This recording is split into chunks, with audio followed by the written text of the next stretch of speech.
नमस्कार साथियों, आप सभी का स्वागत करते हैं। आज के इस वीडियो में हम बात करने वाले हैं यूपी पुलिस का जो एग्ज़ाम आपका हुआ है फरवरी में एग्ज़ाम, और इस बार जो री एग्ज़ाम हुआ है उसमें आपके क्या डिफरेंस है, कमेंट करके बताइएगा। कितने मार्क्स फरवरी में अगर आपने एग्ज़ाम दे दिया था तो उसमें कितने मार्क्स थे आपके, और अगर आपने अभी दिया है तो उसमें कितने मार्क्स हैं। चलिए बात करते हैं हमारी खुद की। तो हमारे पास ये देख सकते हैं आप, दोनों पेपर हैं। जो फरवरी में एग्ज़ाम हुआ है उसके साथ जो अभी एग्ज़ाम हुआ है, इन दोनों पेपर्स का जो मेन डिफरेंस है हम बात करने वाले हैं। और मेरे जो मार्क्स हैं वो पहले कितने थे और इस बार कितने हैं, एकदम रियल एनालिसिस करने वाले हैं। चलिए वीडियो को शुरू करते हैं। इससे पहले अगर चैनल पर नए हैं तो सब्सक्राइब करिएगा, और इसी तरह की जानकारी के लिए हमारे चैनल को शेयर करिएगा, सब्सक्राइब करिएगा। चलिए शुरू करते हैं दोस्तों। पहले बात करते हैं जो फरवरी में एग्ज़ाम हुआ था उसके बारे में। दोस्तों फरवरी में यूपी पुलिस का जो एग्ज़ाम हुआ था दोस्तों, उसकी बात की जाए तो वहाँ पे दोस्तों जो जीएस का लेवल था हमारे हिसाब से वो इजी था। अभी तक मैंने जितने भी लोगों से बात किया है, जितने भी हमारे फ्रेंड्स हैं और भी जो भी पहले दिए थे इस बार दिए थे, सबके मार्क्स लगभग जितने भी लोग हैं मार्क्स किसी के बढ़े नहीं हैं, उनको टफ ही लगा है जीएस। दोस्तों पिछली बार जीएस का जो मेन फैक्टर था वो क्या था कि जीएस इजी थी और वन लाइनर क्वेश्चन थे, और उन्होंने ऐसा किया था कि जो सिलेबस शायद नॉर्मल से topic polity, history, geography, economy, इससे जहाँ पढ़ने वाले बच्चे थे जो पढ़ते थे उससे दिया था। लेकिन इस बार उन्होंने जो सिलेबस में दिया था साइबर क्राइम वगैरह, और उनका जो उन्होंने सिलेबस दिया था, क्योंकि ज़्यादातर लोग सिलेबस देखते नहीं हैं, इस वजह से जो यूट्यूब पे पढ़ाया जाता है वहीं से लगातार पढ़ रहे थे। तो इस वजह से पेपर सबका जो है ख़राब गया है, क्योंकि जीएस अनएक्सपेक्टेड है, उनको समझ में नहीं आ रही कहाँ से आया है। उसी तरह मुझे भी दोस्तों जैसे फरवरी में था तो वहाँ पे जीएस हमको इजी लगी थी, और हमने जीएस में हमारा सिर्फ एक क्वेश्चन रॉन्ग था, बाकी 38 में हमारे करंट अफेयर्स का एक क्वेश्चन रॉन्ग और जीएस के 2 क्वेश्चन रॉन्ग थे, बाकी हमारे सारे क्वेश्चन सही थे।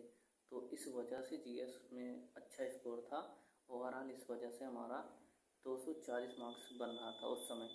लेकिन इस एग्ज़ाम में दोस्तों जीएस जो है वो कुछ क्वेश्चन ऐसे थे प्रेशर की वजह से आते हुए रॉन्ग हो गए, जो रॉन्ग नहीं होने चाहिए थे। 3-4 क्वेश्चन ऐसे हैं जो अब या कोई भी कर सकता है किसी भी समय, लेकिन उस समय एग्ज़ाम प्रेशर पे जो होता है उस वजह से हमने रॉन्ग कर दिया। जीएस हमारा दोस्तों 20 क्वेश्चन बन रहे हैं, 20 क्वेश्चन मैंने सही कर पाया, तो इस वजह से ओवरऑल स्कोर जो है कम हो गया है। वो 200 हमारा 6 स्कोर बन रहा है। ऐसा मान लो 205 से 210 के बीच में ये स्कोर हमारा इस बार है।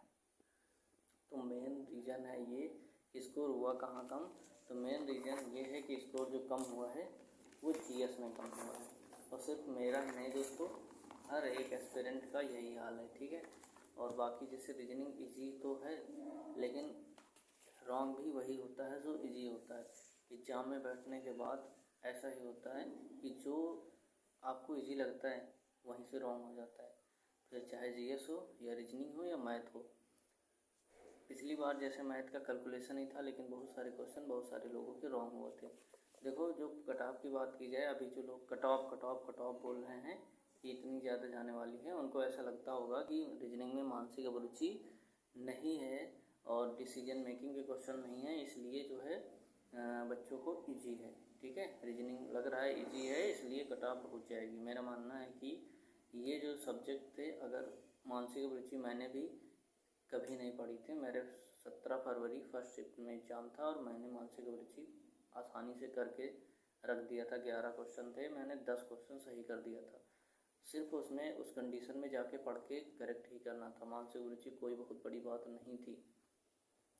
जो भी हिंदी पढ़ लेता है उसने भी मानसिक अभिरुचि को 8-9 क्वेश्चन 7-8 क्वेश्चन सही करके आ रहा था।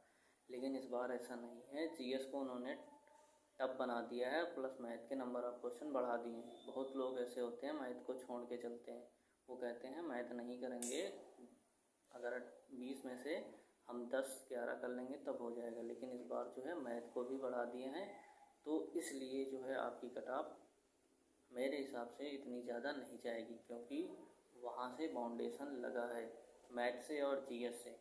तो अगर हिंदी भी इस बार काफ़ी अच्छी पूछ रहे हैं और रचनाएं वगैरह डाल रहे हैं, बहुत सारे लोग इन पर ध्यान नहीं देते थे, तो इस बार रचनाएँ वगैरह अच्छे से डाली जा रही हैं। तो हिंदी भी इतनी आसान नहीं है, फिर इतनी हार्ड भी नहीं है, नॉर्मल है। हिंदी नॉर्मल कह सकते हैं, लेकिन जीएस और मैथ दोस्तों है वो मॉडरेट है।